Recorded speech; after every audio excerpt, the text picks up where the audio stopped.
Hi, this is George with the Ham Radio Workbench podcast, and today we have a special guest on Eric Guth, 4Z1UG from QSO Today podcast. Eric, Hey, George, how are you?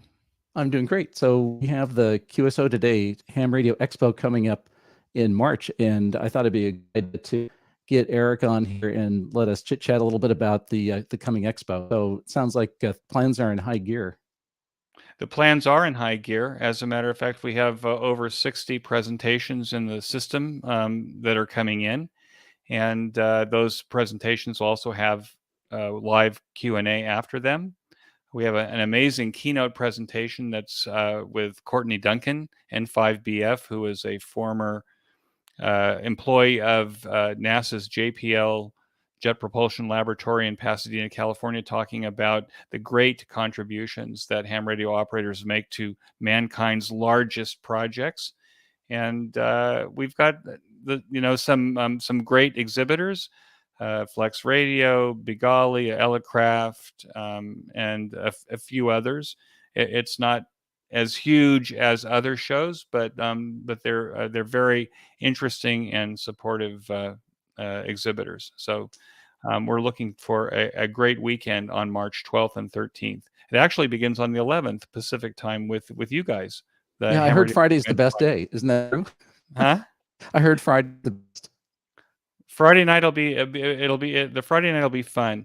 Now the reason we say it's the 12th and 13th and it doesn't start on the 11th is because we're using GMT or Universal Coordinated Time because the system operates that way.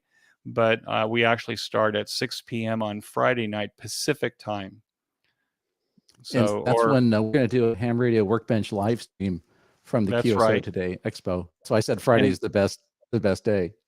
And we have Ham 2.0 happy hour that's on the paralleling you, so they can come to visit you, George, and then they can go and have a drink with the 2.0 guys, and then they can go to Rat Pack, which is also in parallel. So they all have their constituents, and hopefully, it'll be a nice evening at the expo.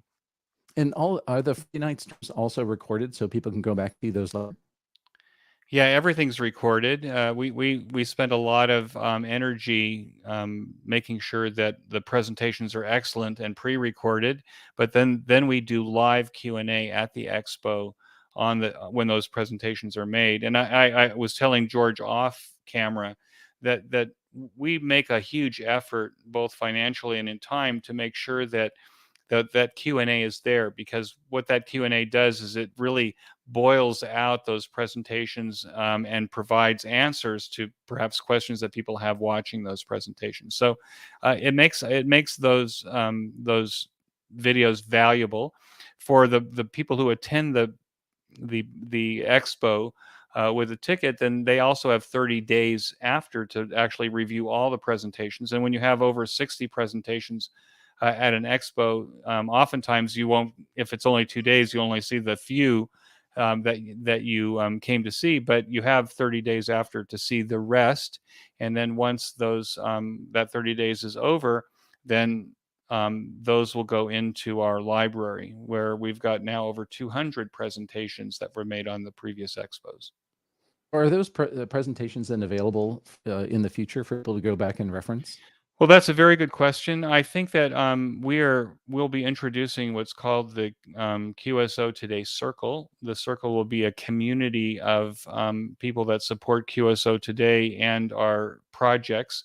As I was explaining to you before, I see that the Circle is becoming kind of an open university of ham radio, a way for people to actually go in real deep on the ham radio projects, and we'll use the presentations as the foundation stone for each of these subjects we want to cover. So if there is a presenter who has made a presentation at the expo who wants to do a deep dive and take a number of hams with him or her along on this journey to some success in this area, then we hope that we can use the circle as that vehicle for making ham radio success. So are you ready to talk more about that, or is that something that you're going Yeah, to? I'm happy to talk a little bit more about it. It's I've looked at a lot of technology. Anybody that knows me knows that I'm always looking at technology to kind of figure out how to make the best user experience. Sometimes I get it right. Hope most of the time I hope I get it right. Sometimes it can fail miserably, but I learn a lot, and I have a very forgiving community that helps me along on QSO Today. Uh, I was looking at platforms for making communities online, and what I finally decided was I'm using the same um, platform, open source platform that QRZ uses, and part of the reason is because they have 700,000 members on QRZ who know how to navigate their system. And I figured that probably the best way to create any kind of opportunity for ham radio for learning should not require that someone spend months learning how the system works to be able to navigate it and be able to have ham radio success. So we'll be using the same software. It'll be branded and have a different look and feel, but still work the same way. And that um, in this era when you never know whether the company that you're working with is going to be here tomorrow or not, I'm leaning Mhm. on um, owning my own hosting, or at least having backup hosting, so everything we're doing is backed up someplace else, so that if we lose a provider or if we lose something and since the software belongs to us, we can always stay operating. So the idea is to make a long-term investment in ham radio education using a platform like this. I really gotta compliment you on trying a lot of these platform technologies. I know in the last couple of years, as you've been doing this, some things have gone really, really well, and sometimes things bumpy. And the bump things are are let's call them learning experiences. I mean, if you just did something simple like a big call, then it wouldn't be nearly as rich and interesting and useful. And anytime you do something new, you're going to run into challenges and problems. And so, of course, that's how you figure it. So the next time you got the bugs ironed out, at least a particular aspect of it. So, you're kind of the vanguard of bringing the ham radio community a better curated content. So I think it's a fabulous service that you're doing for us. Well, you're very nice, George. But it's not without some pain. Last March No doubt. was I'm very sure. painful. On the one hand, the interface problem that we had last March, those people that could get on the AirMeet platform had a really good experience. And frankly, I haven't found anything better than that AirMeet platform for the kind of experience that I wanted people to have, and that's to have that face-to-face conversation as if they were almost in a live, event. That wasn't so much like Zoom, but it gave you the opportunity to kind of go around the room and see where people are and stuff like that. We're going to try to do that with a technology that is similar in many ways. It's actually built on the same engines that the AirMeet platform has done. It's all open now, so I will on our website there are links now to those rooms that we're going to be using so that people can actually navigate those rooms and see how they work. They don't require a ticket to get into them, so so anyone can go in and actually try them out. Maybe they'll find that those spaces are actually, it's called Kumo Space, that those spaces might be interesting for some project that they have. I actually introduced my wife, who is a high school teacher, and it's been very difficult for high school teachers in this period of COVID, where the kids, half her class is in isolation because of they've been exposed to the virus or they've gotten the COVID or whatever. And these rooms have turned out to be, the kids can get together, they can study together, multiple groups in a room. They can have some social activity that they might be missing as a result of being out of school. So I hope that people will go to our website and actually go there and try them before the expo, so that it's not a strange new thing when the expo starts. Well, can you give us a tour of the website now while we're doing this? Yeah, absolutely. I think you have to. There you go. So I'm going to go to this is at kumospace.com. I'm actually going to join it. And I have two cameras, and for some reason, what you're seeing is the side of my head. And then And we see you front. We see your face. there we go. Okay, so these are some of the rooms that we have. Okay, so the one I like to demonstrate is I can relax in the QSO Today Spa. So I'm going to enter that room. It goes bing bong. I'm not sure that you heard it. Yes. It's me in the room. I can actually zoom out so I can actually see more of the room. But it's very similar to Zoom in that it has the camera and microphone buttons at the bottom. Um, if I am a host or co-host, I can broadcast to the entire room. I can share my screen. I can go back to the lobby. One thing that's very interesting is that I can zoom in and out using these buttons here. But what I like is I can get a map of the entire room. So here's a map of the entire room. And if I want to go, for example, there's a YouTube television that could be playing. It actually may actually have something on it. I can actually put myself in this chair here.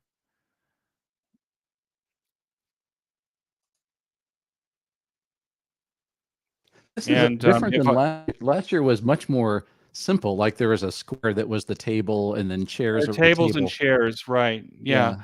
This one doesn't. This one are rooms. So there's a circle. You might not be able to see. There's Yeah. a circle I can around see it. me. This Yeah. is anybody that's in this circle I can talk to, which means that if there are other people in other places, like sitting on this bench here, um, then I could have a conversation with somebody else sitting on this bench while there is simultaneous circles of people that I don't hear. So one of the advantages of Kumo Space is you could have groups of people in the same room. You can see with the map here. I can mouse over, who's in the room if there's more than just me, and see who's there. And I can go and approach that person and have a conversation. And as I get closer, that person gets louder. So Oh, just like a real world experience. like That'd be in a cool. real room. Uh-huh. And so we actually each of the vendors will have their own. So you see already ARDC has a room, ARRL has a classroom. This may change. Bigali has a very elegant lounge that they've made. In fact, we can go into the Bigali lounge.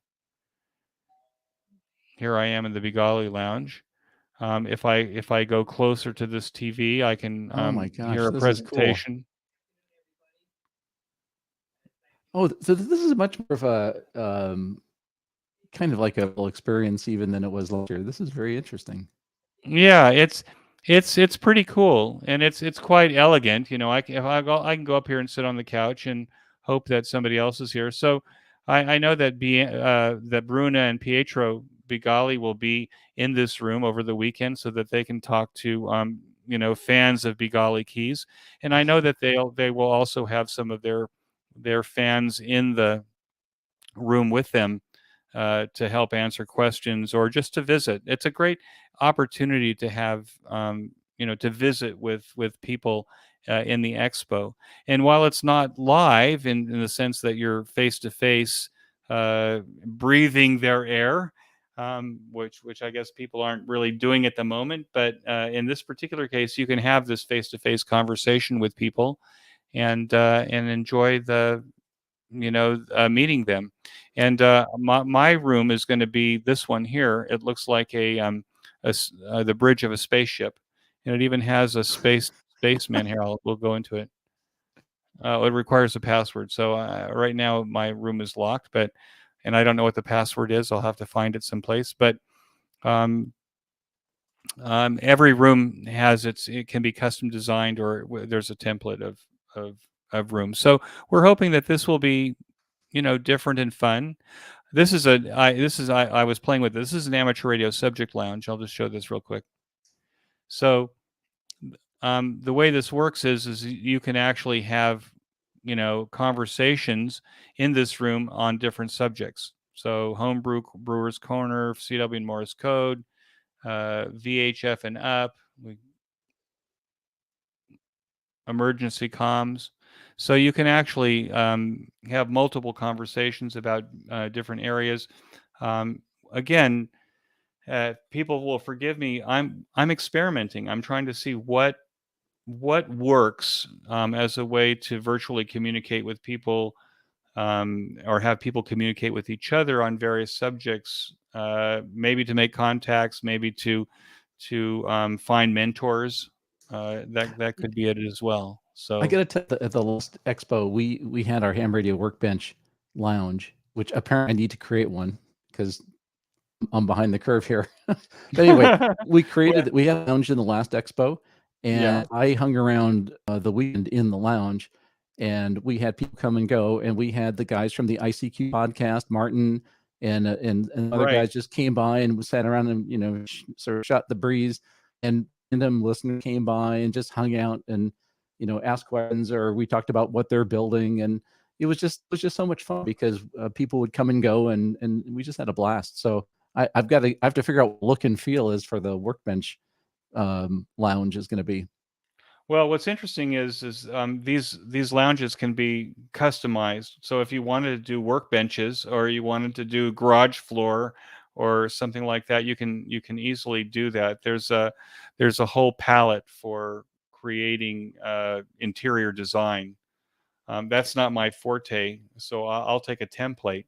But it may be someone's in your group's forte to actually build a Oh yeah, ham radio workbench. we're gonna do Dr. Frankenstein's lab would be most perfect, I think, with a ham Yeah, radio it's workbench. alive.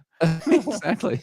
Hey, Yeah, yeah, Eric, that would be there's some good. questions on the live stream here. While we're in the midst of this, let me grab a couple questions. So let's see. Reed ABAS asks, what are the dates for the expo? So the expo here, I'll bring this up. Here we go. So the expo is March 12th and 13th. Now that's UTC, which means it starts at 2 a.m. UTC on March 12th, which is Pacific Standard Time at 6 p.m. The platform opens at 6 p.m. PST.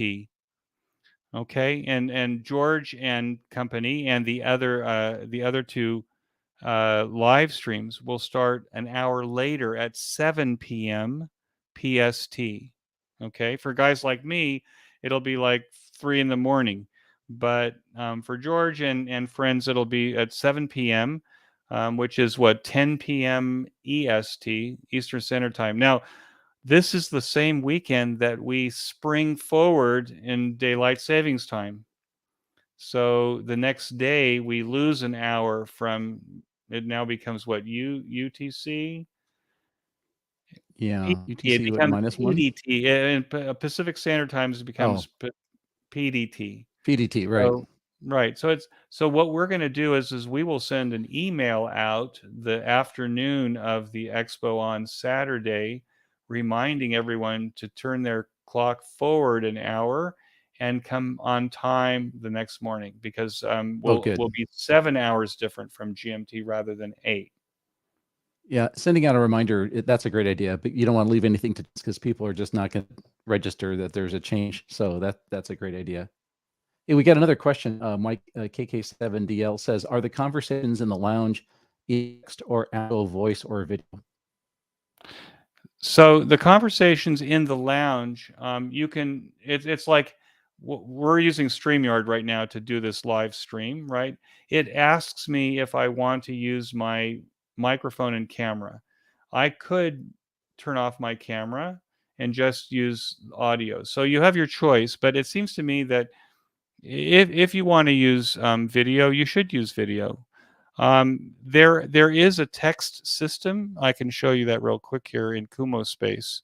Let's just go into one of the I think rooms. most people would want audio and with the option of video. Yeah, there's a chat system here, so you can chat with people in the room. It looks like might be somebody else in here besides me. Maybe not. Maybe he's somewhere else on the. I see a Dan Martin, so he must be in one of the other rooms. So there is a chat system here. I can actually see the people in the room. Oh, Dan's in the lobby. Well, maybe Dan will come into this room um, where I'm at, which is the Amateur Radio Subject Lounge, and then we'll see two people. But yeah, there's a chat system. There's live video to video. Again, if you've got the map up, you can actually see. Okay, so Dan just came in. So, Dan, do you hear me? I'm not sure that the audio from my screen is actually going to come Yeah, to you, right? I don't hear anything. I heard a few little beeps earlier, but pretty Yeah. low. So Dan's in here, and if Dan had his camera on, then I would see Dan, and I can actually move a little bit to the side here, so give him some space. But he's in my circle, and so I would see if he had his camera enabled, then I would see and hear him. So and then I could say, oh Dan, go up and sit in the chair, in the blue chairs in the upper corner. We both could click on it, and we would go up to the chairs in the corner and have a conversation about software defined radio. Isn't Now, that when cool? you went into the room, you were challenged with the password. I assume that all these rooms are not password. It No, goes no. So live. the so right now the reason that there's passwords on the rooms is because the rooms are under construction.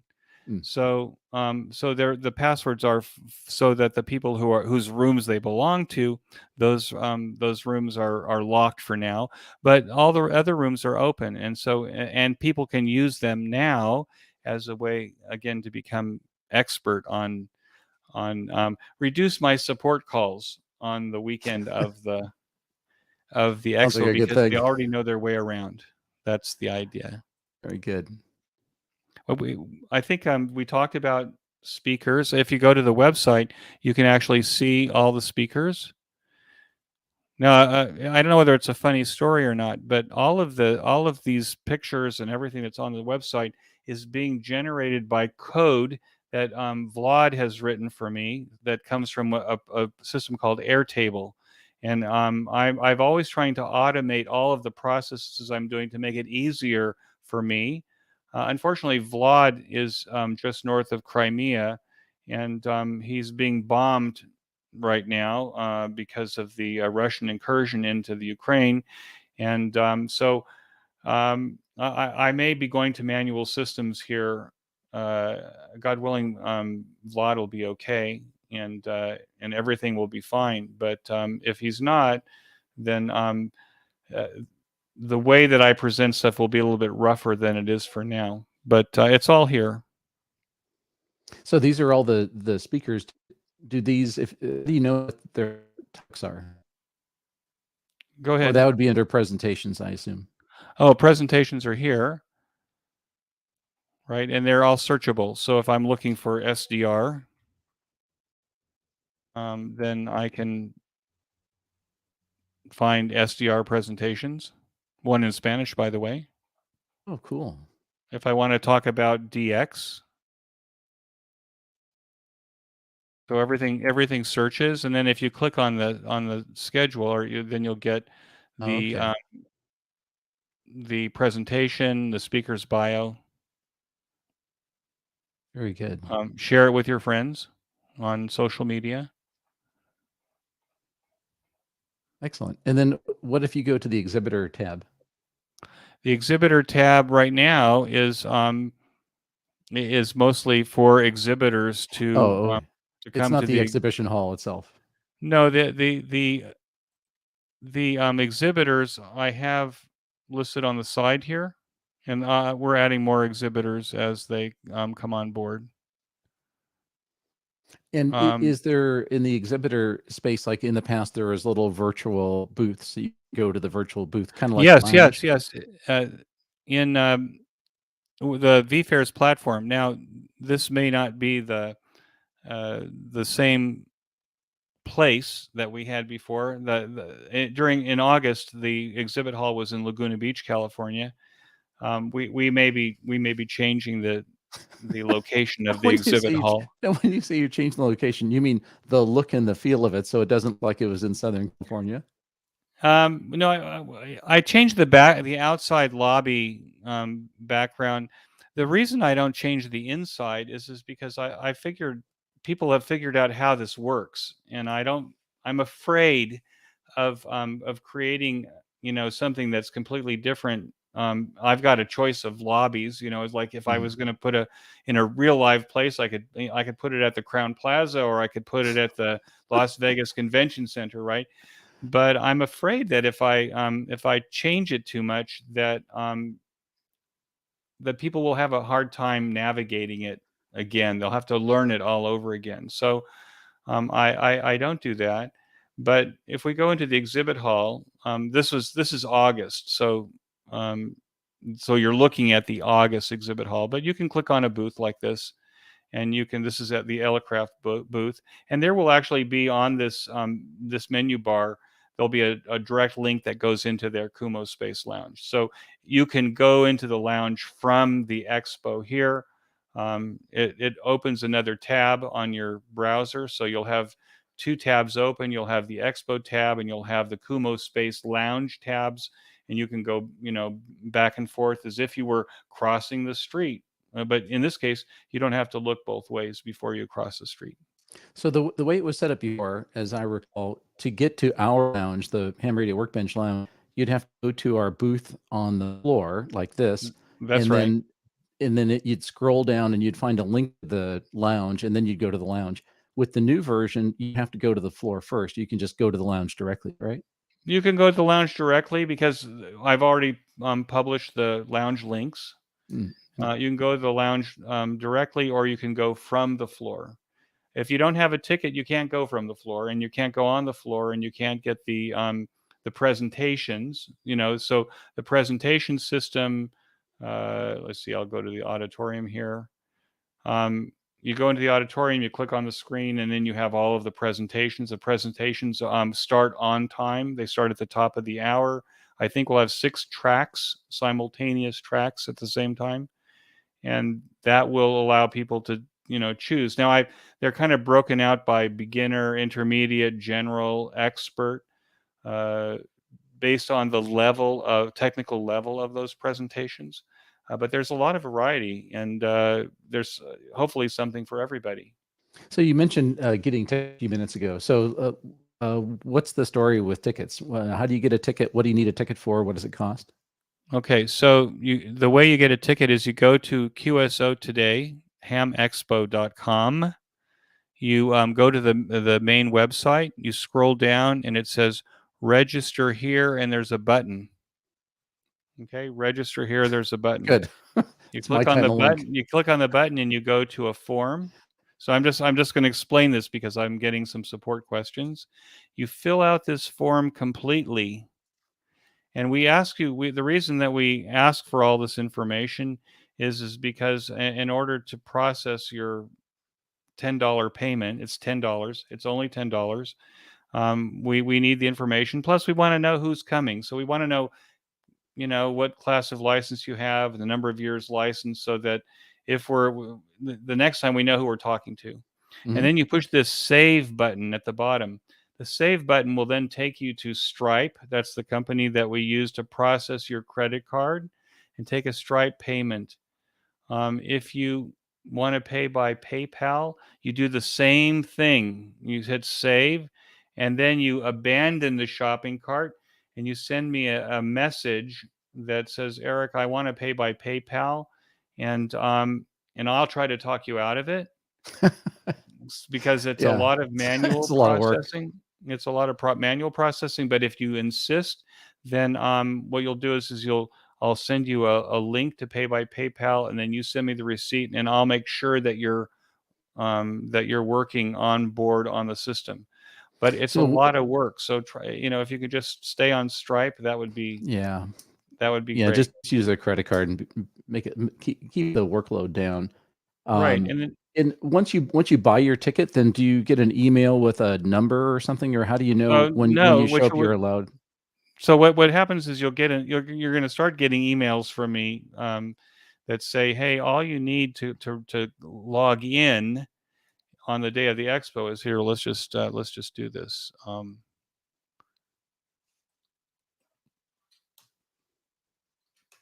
There'll be a link on. I'll put a huge button on the main website that says enter here, and you'll come to this screen, and it says log in, and all you have to do is log in with your email address, and you're in.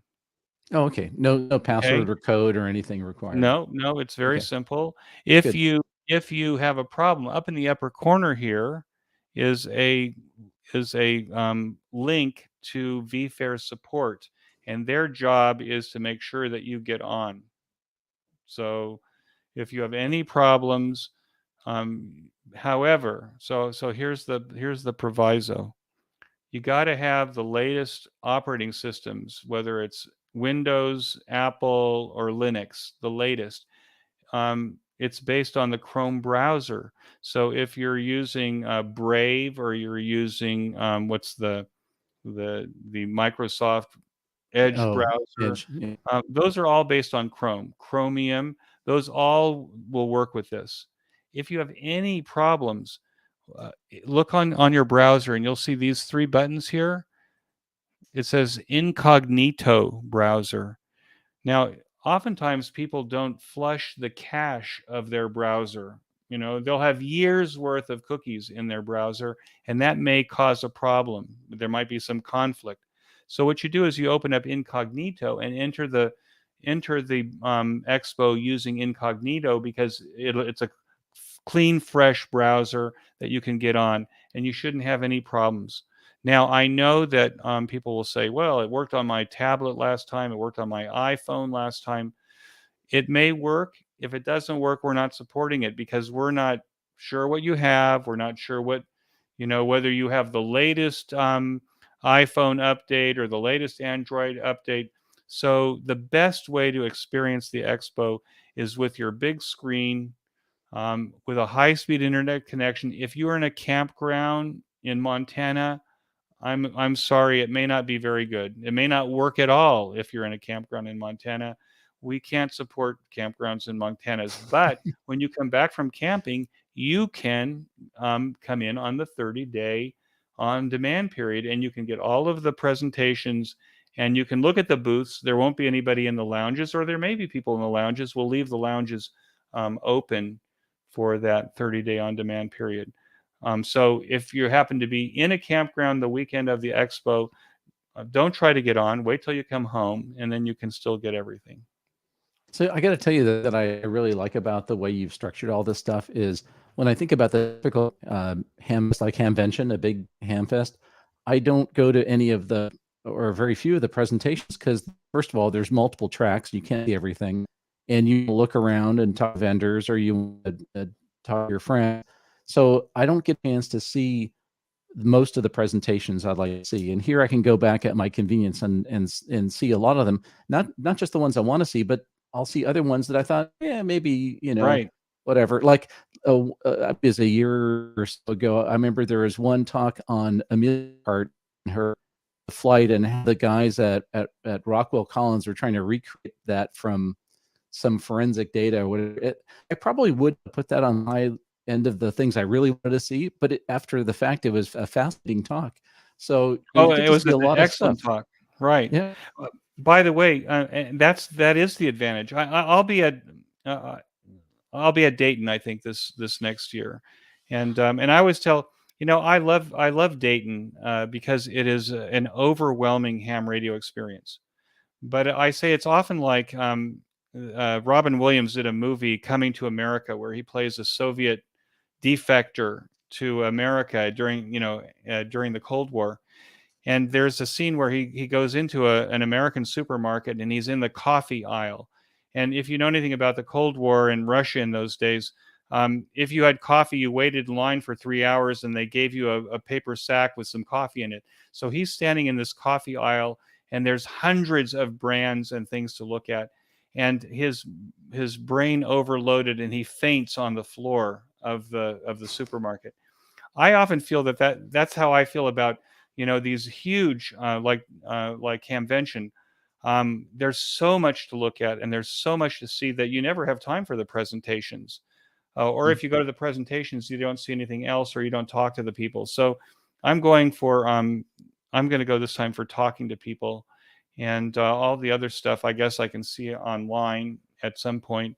But there's 30,000 people that will go, and I hope to talk to half of them, maybe. So actually, that brings another question in my mind. When you first started doing the expo, it's at a time when we're in this whole COVID lockdown and isolation and all that stuff.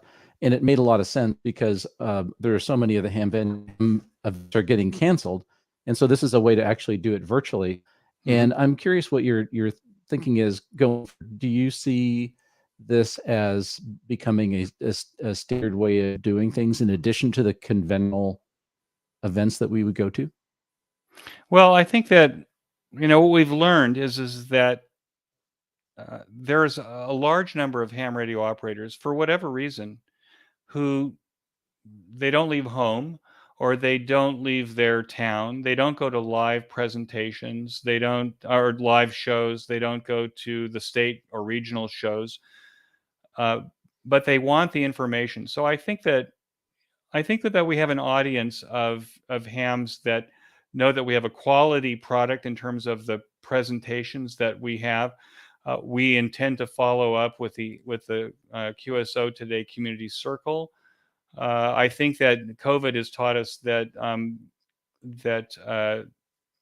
it's created a new life for ham radio clubs, perhaps that had dwindling memberships, maybe because of age, maybe because of location, maybe because people moved away.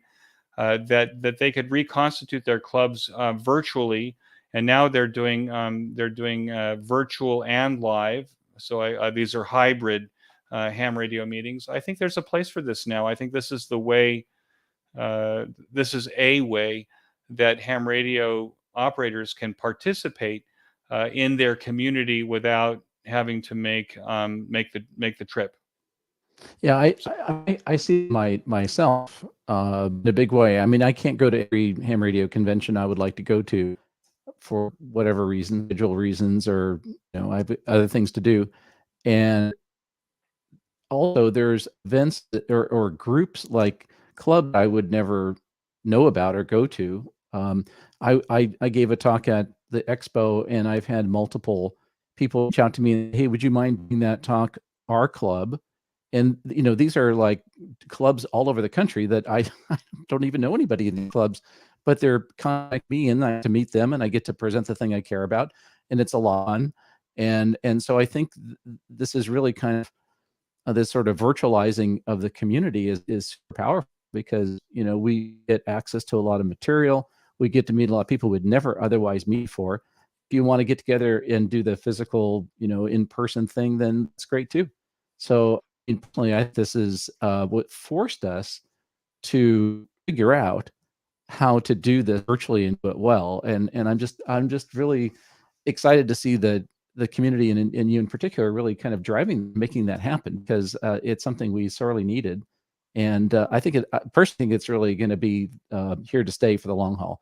So Well, I I think think, it's a great service. George, we have this convergence. I've said this on probably in a few places now. I just got fiber optic service in my house here in Israel last month, and it's amazing in terms of what it's allowed me to be able to do. So we have the convergence of this technology. We have this. The pandemic has introduced everybody to Zoom-like services. So that we can get together.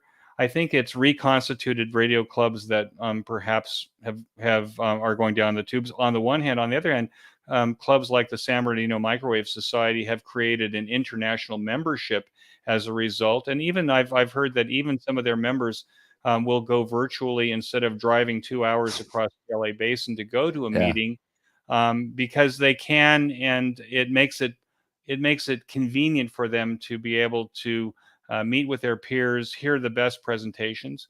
I started about 10 years ago the Jerusalem Amateur Radio Society, and the biggest problem that we had was content. Having a speaker, so we could recycle each other to try to give something new. On the one hand, on the other hand, the fact now that we have this technology and we have Zoom and stuff, I can actually ask now probably any of the QSO Today Virtual Ham Expo presenters if they would come to our meeting and actually give us a presentation where we couldn't do that before. So I think that this whole virtual world that we have, it's not going to replace. I can see already, and I'm not saying this in a negative way at all. I looked at booths for Dayton, and every single booth is sold out except for one. I probably, heads up, I probably won't take it. I probably will be virtual and be wandering all over the campus. But what I'm saying is that we won't replace live expos, but I think that we have a niche that allows people anywhere in the world to be able to enjoy the presentations that our fine presenters are making. I hope with the QSO Today Circle that the people will treat it like an open university for learning ham radio and gain expertise.